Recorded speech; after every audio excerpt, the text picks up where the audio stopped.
మనము సాతాను యొక్క మోసములను విరగొట్టవలసిన వారమై ఉన్నాం.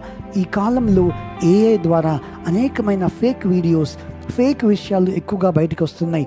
ఏది వాస్తవమో, ఏది నిజమో, ఏది అబద్ధమో, ఏది మోసమో కనుక్కోవడం అనేది కష్టమైపోయినది.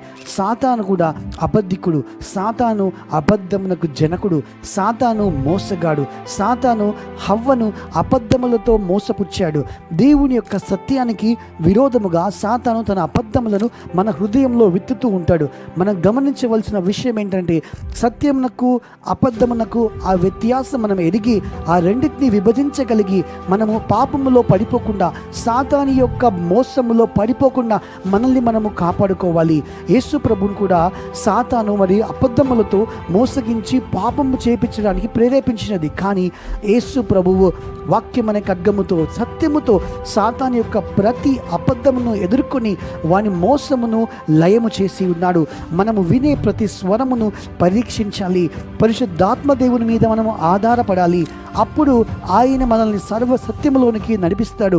ఏది సత్యమో, ఏది అబద్ధమో అది గ్రహించే జ్ఞానము, ఆ యొక్క అనుభవము పరిశుద్ధాత్మ దేవుడు మనకు దయచేస్తాడు. అదే రీతిగా వాక్యం అనే ఖడ్గము సర్వాంగ కవచంలో ఉన్నదిగా మనము దాన్ని ధరించి ఆ వాక్యం అనే ఖడ్గముతో ఆ సాతాను యొక్క, దుష్టుని యొక్క అగ్ని బాణములను మనము ఛేదించవలసిన వారమై ఉన్నాము. నీవు నేను సాతాను యొక్క మోసములలో పడిపోకుండా దేవుడు మనందరినీ కాపాడునుగాక. ఆమేన్.